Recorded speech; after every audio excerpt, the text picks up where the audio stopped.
ठीक है, 20th अगस्त का एडिटोरियल देख लेते हैं। पहला, Palestinian state is a foundation of regional peace. And दूसरा, students as a force for constitutional democracy. इसमें जो आएगा ना क्वेश्चन मैंने बनाया है भगत सिंह वाला, ये आपका GS 1 में काफ़ी काम आ सकता है। ठीक है। पहले पैलेस्टीन वाला देख लेते हैं।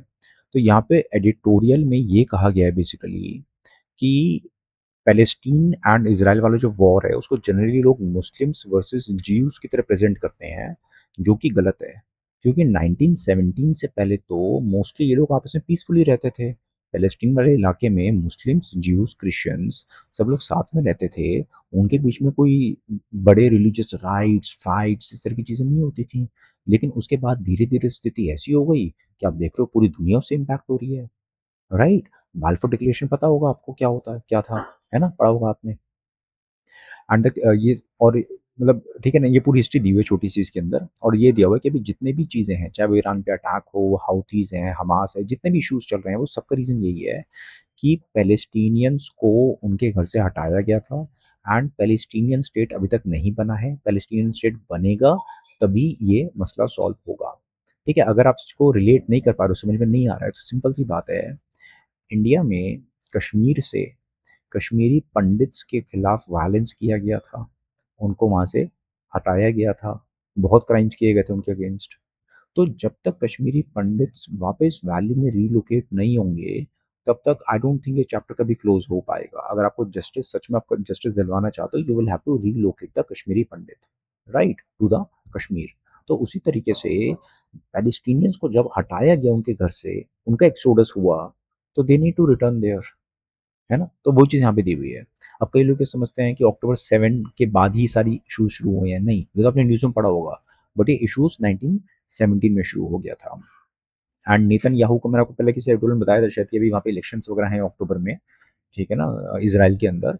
तो नेतन्याहू यहाँ पे इस समय वीक नहीं शो कर सकते हैं अपने आप को, इसीलिए वो जो यूएस प्रपोज्ड पीस डील है, वो उसको भी नहीं मान रहे हैं। राइट। वो ये कहते हैं कि हर चीज़ बायलेटरल होनी चाहिए। बायलेटरल क्यों होनी चाहिए? क्योंकि भाई इसराइल के पास बहुत सारी पावर है, पैलेस्टीन के पास इस समय कुछ भी पावर नहीं है। तो वो कह रहा है चलो हम आपस में समझौता कर लेते हैं, आपस में बातें करते हैं। पैलेस्टीन कह रहा है भाई आपस में कैसे बात करेंगे, तुम इतने बड़े आदमी हो, एंड नेगोशिएशन का हमारे पास स्कोप ही नहीं ज़्यादा। तो इसलिए थर्ड पार्टी की जरूरत है। तो एडिटोरियल में कहा गया है कि यूनाइटेड नेशन सिक्योरिटी काउंसिल या यूएसए, यही दो बड़ी पावर्स हैं जो इस समय एज अ मीडिएटर काम कर सकती हैं। ओस्लो एकॉर्ड्स काफ़ी बड़ी एक कंप्लिशमेंट थी, ठीक है ना। एंड वो इसलिए सक्सेसफुल रहा था बिकॉज बीच में एक थर्ड पार्टी थी यूएस जैसी। तो bilateral negotiation is not the solution. And अभी भी कई world leaders two state solution को मानते हैं। टू स्टेट सोल्यूशन का क्या मतलब हुआ कि एक होना चाहिए पैलेस्टीनियन स्टेट, एक होना चाहिए इजरायली स्टेट, है ना। तो इजरायली स्टेट तो है, लेकिन पैलेस्टीनियन स्टेट तो नहीं मानते कई सारी कंट्रीज अभी भी, राइट। तो ये इसमें दिया हुआ है सोल्यूशन। तो मेन बात क्या है कि पैलेस्टीन आपको एज अ स्टेट बनाना पड़ेगा, राइट। तो इस पे क्वेश्चन क्या बन सकता है? इस पे क्वेश्चन बन सकता है कि 1947-48 में ऐसा क्या हुआ था जिसकी वजह से ये पैलेस्टीनियन रिफ्यूजीज बन गए? पहले तो रिफ्यूजीज नहीं थे ये लोग पैलेस्टीनियंस। भाई जैसे कश्मीरी पंडित हैं, वो तो रिफ्यूजी थोड़ी ना थे, उनको तो रिफ्यूजी बनाया गया। तो उसी तरह से पैलेस्टीनियंस रिफ्यूजी नहीं थे लेकिन बन गए। तो क्या हुआ था 1947-48 में ऐसा? एंड एक्सप्लेन करो ये क्यों आज की डेट में भी, 70 साल बाद भी या 80 साल बाद भी, ये चीज़ क्यों वहाँ पे पीस के लिए एक अड़ंगा बनी हुई है। उस टाइम ऐसा क्या हुआ था? तो उस टाइम हुआ था नकबा। अगर आपको नकबा के बारे में जानना हो, नकबा एग्जैक्टली क्या हुआ था, तो जैसे मैंने क्या किया, मैंने सिंपली जेमिनाई खोला, जेमिनाई मैंने टाइप किया नकबा, और कुछ नहीं, बस मैंने बोला नकबा, तो इसने मुझे पूरा बता दिया नकबा क्या चीज़ थी। ठीक है। करीब 7 लाख लोगों को उनके घर से बाहर निकाला गया था, राइट। अब यहाँ पे पूरा इसका हिस्टोरिकल कॉन्टेक्स्ट दिया हुआ है। पूरी हिस्ट्री की क्लास शुरू हो जाएगी, मैं समझाने बैठ गया ना आपको यहाँ पे। तो या तो इसको खुद पॉज करके पढ़ लो, वरना खुद अपने जेमिनाई चैट जीपीटी खोल लेना, उसमें पढ़ लेना क्या चीज़ है। फिलहाल हम यहाँ पे क्वेश्चन देख लेते हैं, ठीक है। क्वेश्चन के पहले कॉन्टेक्स्ट समझा देता हूँ। देखो कॉन्टेक्स्ट सिंपल सा ये था कि अभी जो आप फोटो देखते हो ना ऑनलाइन, वो ये देखते हो कि ये गाजा स्ट्रिप है, ये गाजा स्ट्रिप है, ये सारा वाइट वाला इलाका आपको इसराइल का दिख रहा है, एंड ये वेस्ट बैंक है, ठीक है ना। यहाँ से आपकी वो जॉर्डन नदी बहती है, तो जॉर्डन नदी के वेस्ट में वाला इलाका है, इसलिए उसको वेस्ट बैंक कहते हैं। तो यहाँ पे जितना ग्रीन ग्रीन दिख रहा है, यहाँ पे पैलेस्टीन के लोग रहते हैं, और ये गाजा स्ट्रिप है आपकी, बाकी सारा हिस्सा किसका है? इसराइल का है। तो 1947 में ये पूरा इलाका पैलेस्टीन का था। और यहाँ पे कौन रहते थे? अरब्स रहते थे? नहीं, यहाँ पे अरब्स रहते थे, ज्यूज़ रहते थे, क्रिश्चियंस रहते थे, सब लोग आराम से रहते थे। थोड़ी बहुत नोक-झोंक तो घर के अंदर भी हो जाती है, दैट्स अनदर इश्यू। अब यूरोप के अंदर, यहाँ से बहुत दूर यूरोप के अंदर, वहाँ पे पहली बात तो है कि 1917 was during the first world war, जो मैंने बोला था ना बाल्फोर डिक्लेरेशन। तो बाल्फोर डिक्लेरेशन इसलिए हुआ था बिकॉज़ ब्रिटिशर्स को ज्यूज़ का सपोर्ट चाहिए था। तो उन्होंने कहा कि ये जो तुम्हारा कहा जाता है ना कि तुम लोग ज्यूज़ जो हैं वो ओरिजिनली इस इलाके से आए थे, तो हाँ, हम तुम्हारे लिए वहाँ पे एक अलग इंतज़ाम करेंगे, तुम हमें सपोर्ट करो। तो अपने सपोर्ट के लिए उन्होंने कहा कि ज्यूज़ को हम यहाँ पे भेजेंगे। सेकेंडली, हिटलर ने ज्यूज़ को बहुत प्रताड़ित किया था। हिस्टोरिकली पढ़ना कि ज्यूज़ को ना जनरली लोग बुरा ही मानते हैं। ऑल ओवर वर्ल्ड ज्यूज़ को जनरली लोग काफ़ी बुरा मानते हैं हिस्टोरिकली, ठीक है? जीसस क्राइस्ट को उन लोगों ने मारा था ज्यूज़ ने। तो काफ़ी एंटी सेमिटिज़्म कहते हैं इस चीज़ को, कि पिछले 2000 सालों में ज्यूज़ के खिलाफ काफ़ी वायलेंस हुआ है पूरी दुनिया में, चाहे रशिया हो, यूरोप हो, कहीं पे भी हो। उसको बोलते हैं एंटी सेमिटिज़्म। अब हिटलर ने, नाज़ी पार्टी ने एंटी सेमिटिज़्म को अलग ही लेवल पे लेके गए वो लोग, एंड आपको पता है कि हॉलोकॉस्ट कहते हैं उस चीज़ को, पूरे जेनोसाइड कर रहे थे वो लोग ज्यूज़ का। तो यूरोप ने कहा कि ऑब्वियसली बहुत गलत हुआ है इनके साथ, तो we need to help the Jews. अब ज्यूज़ की हेल्प कैसे करी जाए? तो अब जो पैलेस्टीन का इलाका है ना, ये पूरा इलाका ब्रिटेन की, यूके की कॉलोनी थी। जैसे India was a colony of the UK ना, तो उसी तरह से Palestine was a colony of the practically speaking of UK, right? तो यूके ने कहा क्योंकि ज्यूज़ के साथ बुरा हुआ है एंड हम अच्छे लोग हैं, ब्रिटेन वाले अच्छे लोग हैं, तो हम ज्यूज़ की हेल्प करेंगे। कैसे करेंगे? उनको अरब्स के घर भेज के, कि पैलेस्टीन पे हमने कब्जा कर रखा है, तो पैलेस्टीन को इंडिपेंडेंस देने की जगह हम ज्यूज़ को और यहाँ पे भेज देंगे। अगर इतनी सहानुभूति थी, तो यूरोप में रखते ना उनको, ब्रिटेन बुला लेते, यहाँ पे क्यों भेजा? वो बड़े स्ट्रैटेजिक होते हैं, बहुत दूर की सोचते हैं ये ब्रिटिशर्स। तो उन्होंने कहा कि यहाँ पे हम इज़राइलीज़ को भेजेंगे, इनको ज्यूज़ को भेजेंगे, एंड पहले से ज़ायनिज़्म पहले से चल रहा था। तो ज़ायनिज़्म के तहत बहुत सारे ज्यूज़ यहाँ पे आ गए, एंड उन्होंने बहुत सारे इलाकों में कब्जा करना शुरू कर दिया। तो यहाँ पे लड़ाई हुई तो यूएन ने कहा मतलब ये जो यूएस, यूके यही कंट्रीज़ हैं यूएन में, और कौन-सी थी? इनका दबदबा था पूरा। तो इन्हीं कंट्रीज़ ने बोला, हाँ, हाँ, एक काम करते हैं, हम ना बेचारे ज्यूज़ के साथ बहुत बुरा हुआ है तो सारी ज़मीन इनको दे देते हैं। तो अरब्स ने कहा हम कहाँ जाएँगे? तो इन्होंने कहा बंदूक देख रहे हो? भागो यहाँ से। तो वो हुआ नकबा, जो नकबा पड़ा अपने यहाँ पे भी, नकबा, दैट इज़ नकबा। ये पैलेस्टीनियंस को बोला गया तुम लोग यहाँ से हटो, एंड ये बन गया पूरा आपका इज़राइल। इज़राइल ने 1948 में इंडिपेंडेंस डिक्लेयर कर दी, एंड ये स्टेट ऑफ इज़राइल बन गया। हर कुछ साल के बाद ये लोग लड़ते रहे कि हमें वापस जाना है अपने घर, हमारे पर अत्याचार मत करो, मत मारो पीटो हमें। इज़राइल ने कहा ऐसे कैसे नहीं मारेंगे हम तो मारेंगे तुम्हें। इज़राइल मारता रहा और धीरे-धीरे सलामी स्लाइसिंग के थ्रू यहाँ पे जगह कब्जा करता रहा। ठीक है ना? तो अब ये सिचुएशन है, एंड इज़राइल कैसे करता है, बीच-बीच में सेटलर्स को बिछा देता है। सेटलर्स को भेजता है मतलब कि मान लो जैसे ये इलाका था, अब इस इलाके में पैलेस्टीन ने छोटे से इलाके में गेटेड कम्युनिटी बनाई, एंड इस गेटेड कम्युनिटी में लोगों को कहा कि तुम लोग रहो, हम तुम्हें पैसे-वैसे देंगे, तुम लोग रहो यहाँ पे बढ़िया से, तुम्हें सिक्योरिटी देंगे, सब कुछ देंगे। तो इस तरह से धीरे-धीरे हर इलाके में ये कब्जा करता रहा, एंड अब पैलेस्टीनियन सिर्फ इतने से इलाके में बचे हैं। अभी भी इनको जिंदा नहीं रहने दिया जा रहा है, इनका पानी-वानी सब लिया जा रहा है। अभी 2 दिन पहले की न्यूज़ है देखो ये, Israeli settlers seize Palestinian water source, जो लोगों के पीने का पानी है, इज़राइली सेटलर्स ने उस पे कब्जा कर लिया, एंड अपना एक टूरिस्ट स्पॉट बनाया, वहाँ पे पानी ले गए, वहाँ पे स्विमिंग कर रहे हैं बढ़िया से। तुम पानी मत पियो क्योंकि हमें स्विमिंग करनी है। अब वो जो बच्चा वहाँ पे भूखा मर रहा है, वो क्या करेगा? लड़ेगा आके इनसे? लड़ेगा तो आतंकवादी है, मारो साले को फिर। आतंकवादी है ना वो तो, right? So that is the whole story.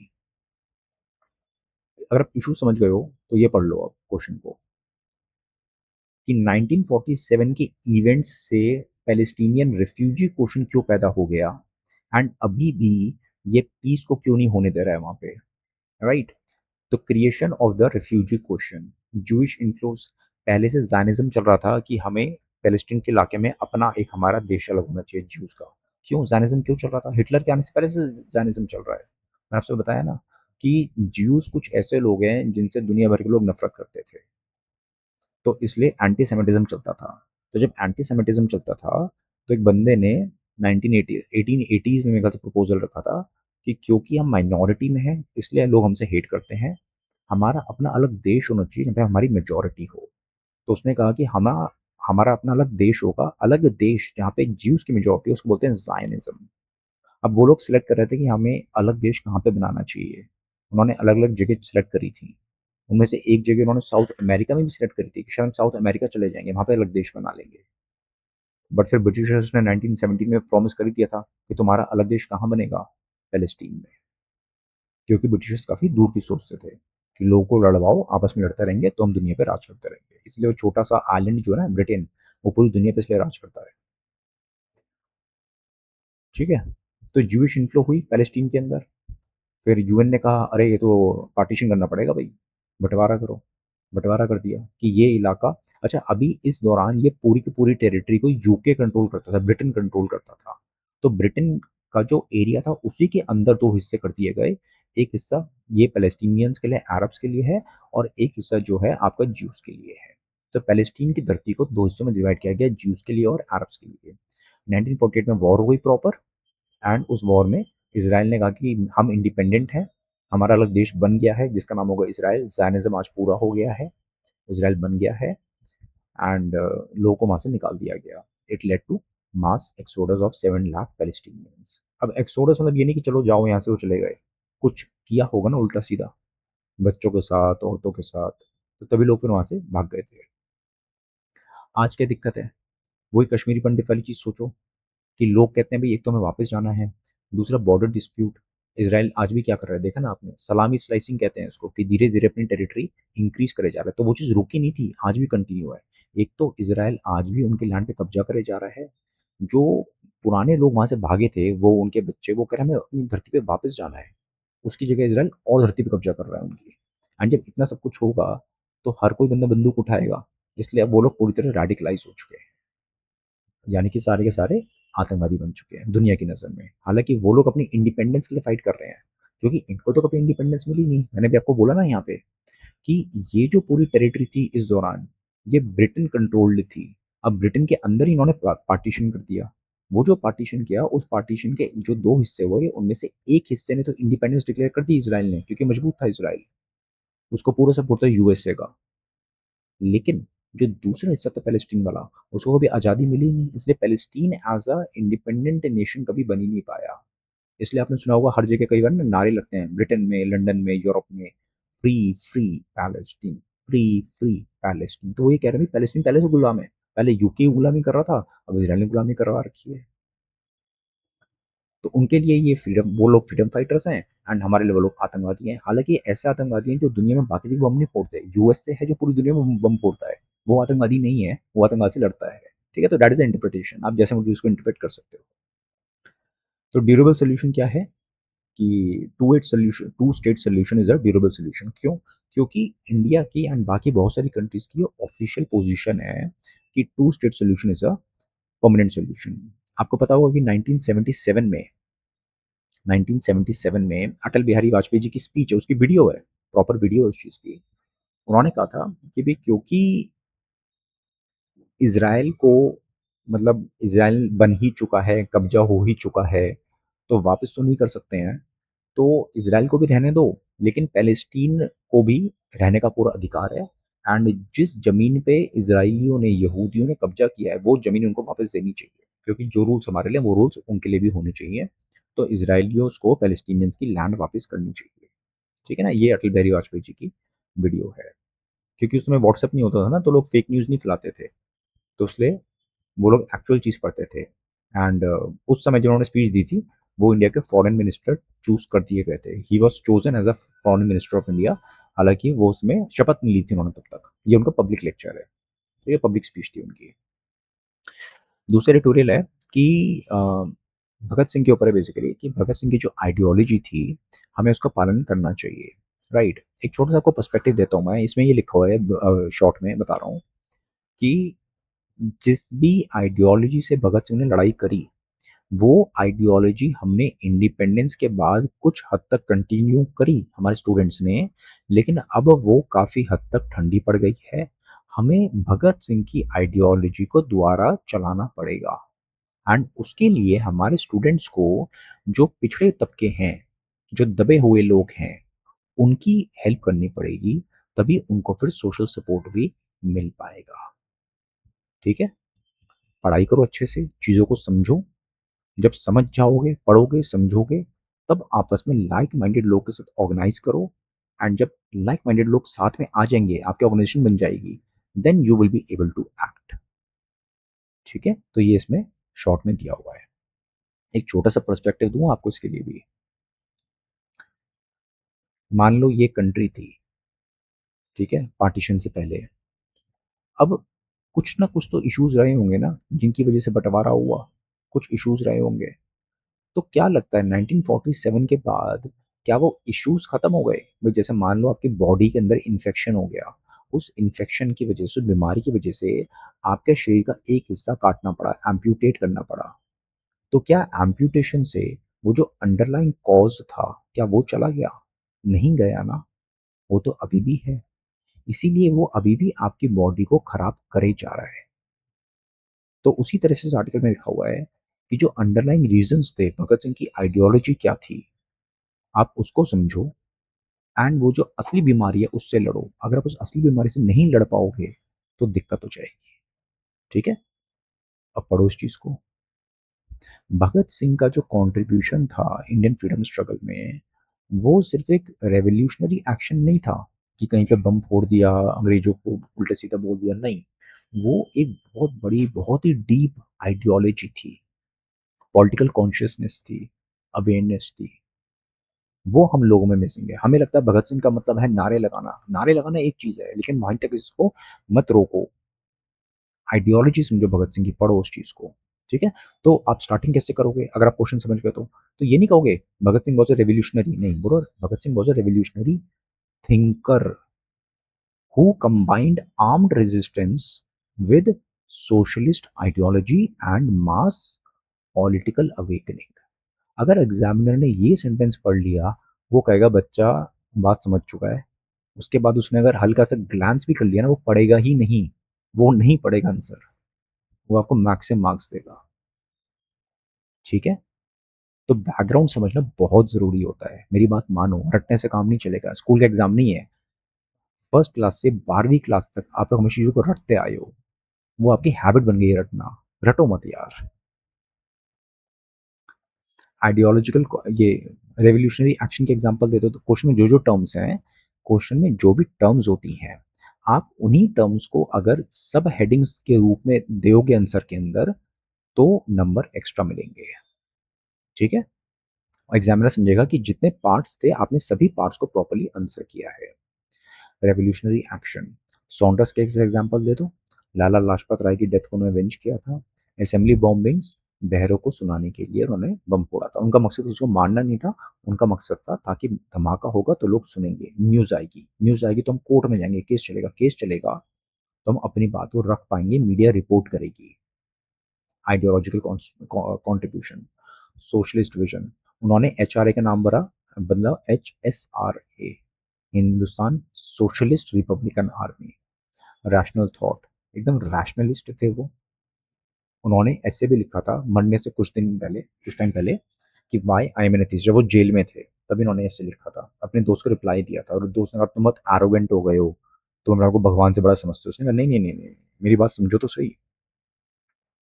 Anti communalism, ये जो हिंदू मुस्लिम लड़ाई थी, वो उसको टोटली अपोज़ करते थे, बिल्कुल अपोज़ करते थे। और आजकल के पॉलिटिशियंस क्या करते हैं? इसी का इस्तेमाल करते हैं। मार्क्सिस्ट स्टडी, वो ऐसे लोगों को पढ़ते थे। अभी आपने शायद पढ़ा होगा न्यूज़पेपर में कि कुछ लोगों के घर पे ना ये ईडी वगैरह ने रेड-वेड मारी, तो उनको लेनिन और मार्क्स की किताबें मिली। तो मतलब इन एजेंसीज़ ने बाकायदा कोर्ट में लिखा कि ये बंदा गलत है क्योंकि लेनिन और मार्क्स को पढ़ता है, इसलिए ये बंदा गलत है। बताओ, मतलब भगत सिंह भी तो पढ़ते थे इनको। मतलब सरेआम ये बातें हो रही हैं एंड हम लोग चुप हैं।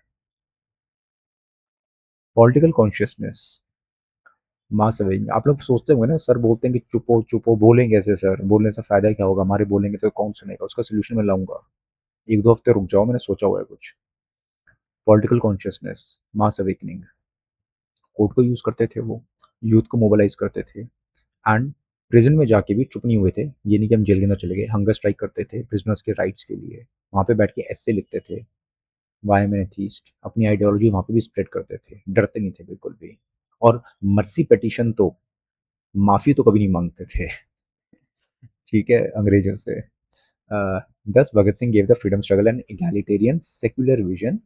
His ideas remain relevant. क्यों relevant है? बताया ना मैंने आपको कि जिस कैंसर ने आपका हाथ एम्प्यूटेट करवा दिया, वो कैंसर अभी भी है, कम्युनलिज्म का, कास्टिज्म का, ऑर्थोडॉक्स विचारों का। वो कैंसर कैसे जाएगा? ये उसकी दवाई है। ये 4 गोलियाँ दिन में 4 बार लेनी पड़ेंगी और बाकी लोगों को बाँटनी पड़ेंगी, तब ये कैंसर भागेगा।